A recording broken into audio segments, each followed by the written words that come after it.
بسم اللہ الرحمن الرحیم۔ نسخ کی تعریف۔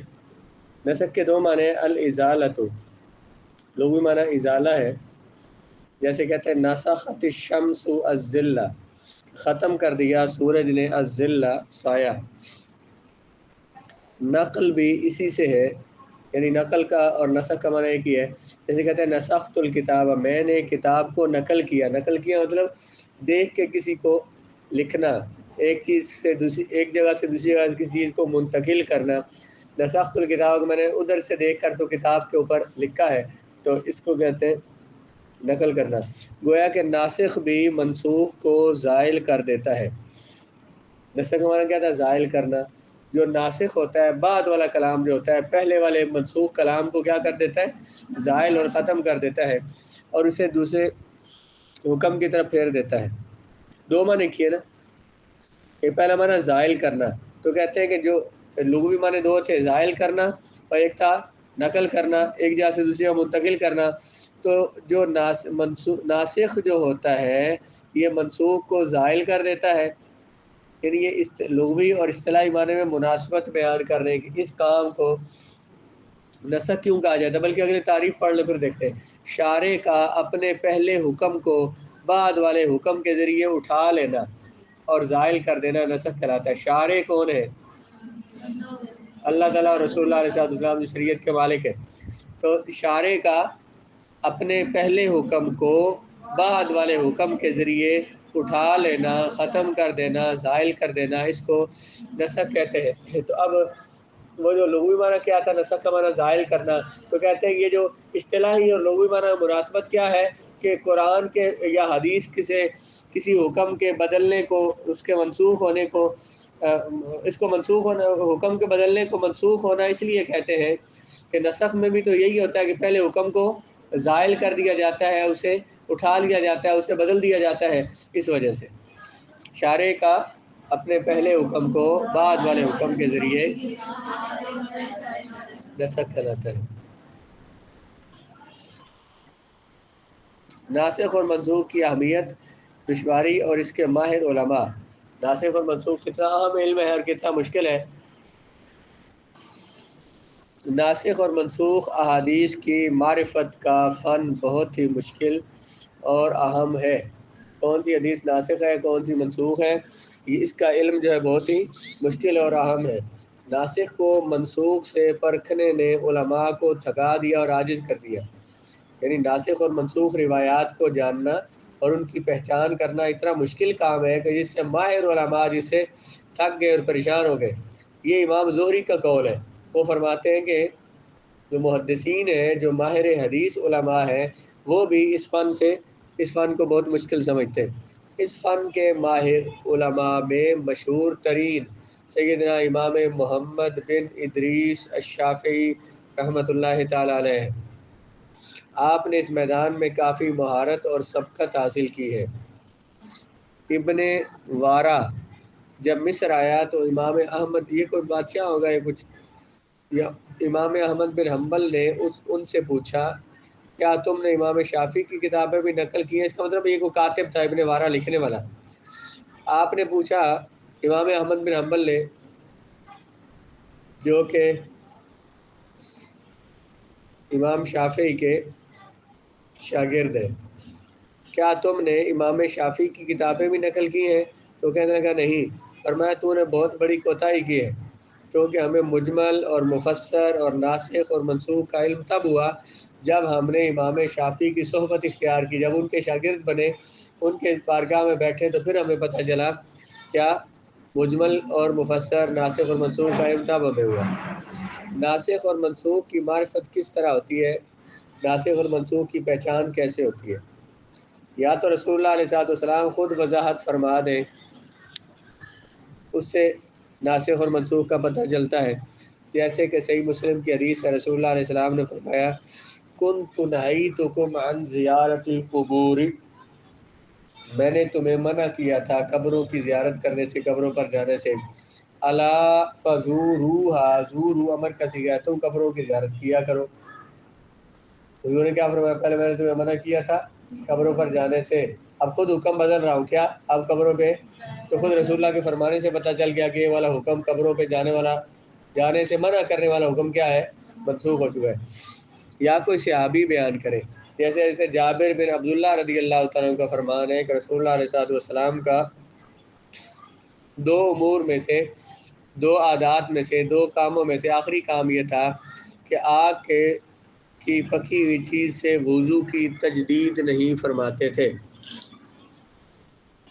یعنی رسول اللہ علیہ والسلام پہلے آگ پر پکی ہوئی چیز اگر کھاتے تو اس کے بعد حضور وضو فرماتے تھے۔ انہوں نے فرمایا کہ حضور کا آخری عمل یہ تھا کہ حضور آگ پر پکی ہوئی چیز کھانے کے بعد وضو نہیں فرماتے تھے۔ تو اگر کوئی روایت اس طرح کی موجود ہے جس میں یہ ہے کہ آگ سے پکی ہوئی چیز، آگ پر پکی ہوئی چیز کھا کر اس کے بعد وضو کرو، تو اگر کوئی روایت اس طرح کی ہے تو صحابی کیا فرماتے ہیں، وہ روایت منسوخ ہے۔ رسول اللہ علیہ والسلام کا آخری عمل کیا تھا کہ حضور وضو نہیں فرماتے۔ حدیث میں اس کا بیان ہے بھی صحیح، حدیث میں اس کا حکم ہے۔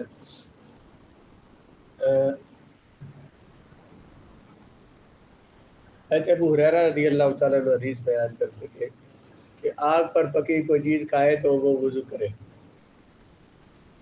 حضرت عبداللہ بن عباس رضی اللہ تعالیٰ عنہ نے کہا، حضرت ابو ہریرہ سے عرض کیا کہ چاچا جی، جو بندہ آگ پر گرم کیے ہوئے پانی سے وضو کرے کیا اسے دوبارہ وضو کرنا پڑے گا؟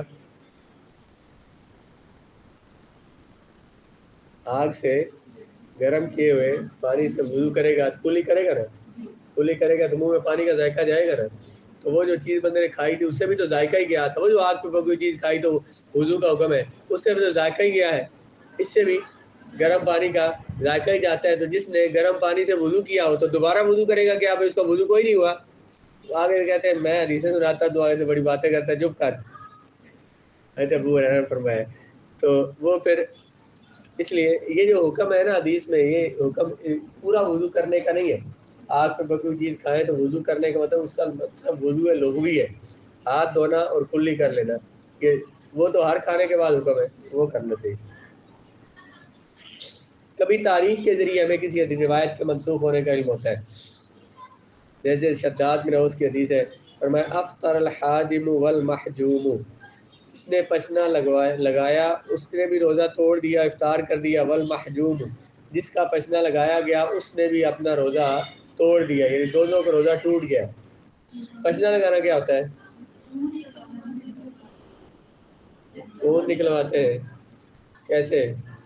پہلے زمانوں میں وہ نا مختلف جگہ پہ جہاں خون لگاتا ہوں وہاں رگوں پہ ایسے اس طرح مارتے تھے، اس طرح مارتے رہتے تھے۔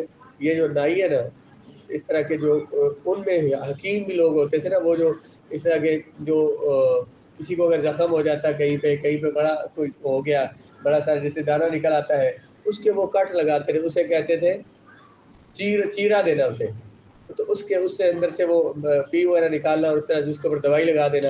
اس طرح سے ہم لوگ، میں نے خود ایک بابے کو دیکھا ہمارے گاؤں میں ہوتے تھے، تو وہ اس طرح سے انہوں نے وہ ویسے بھی بال کاٹتے ہوتے تھے، تو ساتھ وہ کسی کو اس طرح سے زخم ہوتا تو اسے بھی نا وہ انہی کے پاس جاتے ہیں، اسے چیرا دیتے ہیں اور اس سے بیٹ نکال کے اوپر کو دوائی لگا دیتے ہیں، پتہ ٹھیک ہو جاتا ہے۔ انہوں نے دیسی دوائیاں رکھی ہوتی تھی، تو ایک وہ اسی طرح سے وہ خون نکالتے تھے، کسی کا پہ کسی رگ پہ خون جمع ہو گیا ہے، وہ خون نکالتے ہیں، پتہ ٹھیک ہو جاتا۔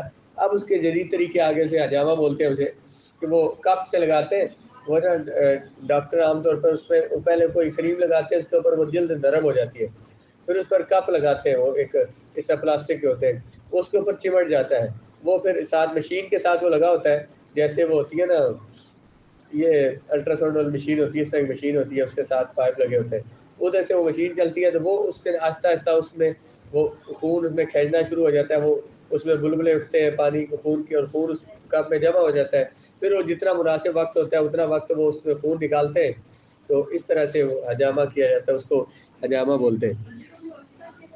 نہیں بغیر بے ہوش کیے ہوتا ہوگا، پتہ نہیں، میں نے نہیں کروایا، کوئی نہیں، اتنا درد نہیں ہوتا، اسے دوائی جو لگاتے ہیں اس کی وجہ سے نہیں ہوتا۔ پھر وہ جب اسے وہ کپ نا اس سے اوپر سے اتار لیتے ہیں، خون اسی کے اندر لے لیتے ہیں، یا کچھ لگ بھی جائے اسے صاف کر دیتے ہیں، پھر اس پر کوئی دوائی لگا دیتے ہیں، وہ جو اس میں مسام جو کھلے ہوتے ہیں نا وہ پھر بند ہو جاتے ہیں۔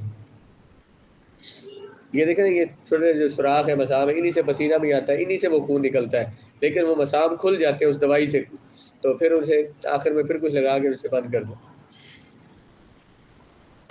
تو حضور نے کیا فرمایا کہ افطر الحاجب والمحجوم، کے پسینہ لگانے والا اور لگوانے والا دونوں کا روزہ ٹوٹ جاتا ہے۔ اس کی ناسخ خود حدیث موجود ہے جو ہمیں تاریخ سے پتہ چلا۔ عبداللہ بن عباس رضی اللہ تعالیٰ عنہ فرماتے ہیں رسول اللہ علیہ السلام نے پسینہ لگوایا، وہ محرم صائم، اس حال میں کہ حضور حالت احرام میں بھی تھے اور حضور نے روزہ بھی رکھا ہوا تھا۔ اگر روزہ ٹوٹتا ہوتا تو حضور دوران روزے کے درمیان پسینہ نہ لگواتے۔ حدیث شداد والی حدیث کے بعد سندوں میں یہ وضاحت پائی جاتی ہے، وہ جو پہلی حدیث ہے کہ یہ قصہ فتح مکہ کے دن کا ہے، کہ حضور نے جو فرمایا تھا افطر الحاجم والمحجوم کا فرمایا تھا فتح مکہ کے دن۔ اور یہ جو دوسری حدیث ہے عبداللہ بن عباس والی، یہ حجۃ الوداع کی حدیث ہے، یہ بعد والی حدیث ہے۔ تو تاریخ نے ہمیں بتایا، سیرت نے ہمیں بتایا کہ بعد والی روایت جو ہے یہ پہلے والی روایت کو منسوخ کر رہی ہے۔ اجماع کی دلالت، کبھی اجماع سے پتہ چلتا ہے کہ حدیث منسوخ ہے، جیسے کہ رسول اللہ علیہ السلام کا ارشاد ہے من شارب الخمر فجلدوہ، جو شراب پی اسے کوڑے لگاؤ، فإن عاد فی الرابعۃ فاقتلوہ۔ حدیث لمبی ہے، انہوں نے شاید مختصر یہاں پہ الفاظ لکھے، جو شراب پیے اسے کوڑے لگاؤ، پھر شراب پیے پھر کوڑے لگاؤ، پھر شراب پیے پھر کوڑے لگاؤ، چوتھی مرتبہ پیے تو پھر فقتلوہ، اس کو قتل کر۔ اچھا جی، امام نووی فرماتے ہیں کہ اجماع اس حدیث سے منسوخ ہونے پر دلالت کرتا ہے۔ اجماع سے ثابت ہے کہ یہ حدیث صحابہ کا اجماع ہے، صحابہ متفق ہے اس بار بھی حدیث منسوخ ہے۔ اور اجماع منسوخ نہ کرتا ہے نہ ہوتا ہے، بلکہ ناسخ پر دلالت کرتا ہے۔ اجماع جو ہے، اجماع سے منسوخ نہیں ہوئی یہ حدیث، بلکہ اجماع سے صرف بتایا گیا ہے کہ یہ حدیث منسوخ ہے۔ بتایا کیسے گیا کہ صحابہ کرام، اکثر صحابہ کرام اس بات پہ متفق تھے کہ یہ جو شراب پیے تو اسے قتل نہیں کرنا، کہ ان کا اتفاق تھا اس بات پر۔ تو ان کا اتفاق کیوں تھا؟ رسول اللہ نے فرمایا ہوگا تو انہوں نے اس بارے میں اتفاق کیا، حضور سے انہوں نے سنا ہوگا۔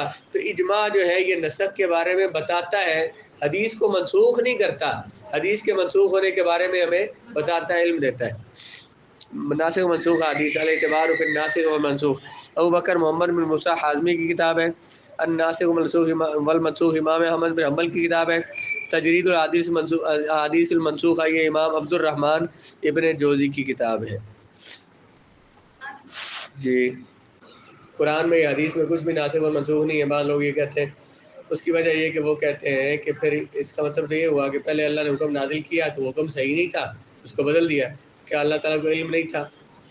تو اس کا ناسخ کا جو عام مفہوم ہے وہ یہ سمجھے کہ جس حکم کو منسوخ کیا گیا تو وہ اللہ تعالیٰ نے بھیجا ہی کچھ وقت کے لیے تھا، اس کا وقت متعین تھا، اتنے وقت کے لیے وہ حکم تھا، اللہ تعالیٰ نے بیان نہیں فرمایا، لیکن اللہ کو معلوم ہے، رسول اللہ کو معلوم ہے کہ اتنے وقت کے لیے یہ علم ہے، یہ آیت ہے یا یہ حدیث ہے، اس کے بعد اس کا حکم خود ہی بدلنا تھا، اس کا وقت ہی اتنا تھا، اتنے وقت کے لیے وہ حکم تھا۔ تو جو رسول اللہ کا وصال ہو گیا، جو آیات قرآن مجید میں اب موجود ہیں وہ اسی طرح سے موجود ہیں، ان کا حکم قیامت تک باقی ہے۔ تو وہ جو آیات منسوخ ہو گئی تو ان کا حکم ہی اتنے وقت کے لیے تھا، وہ اتنے وقت کے لیے نازل ہوئی تھی۔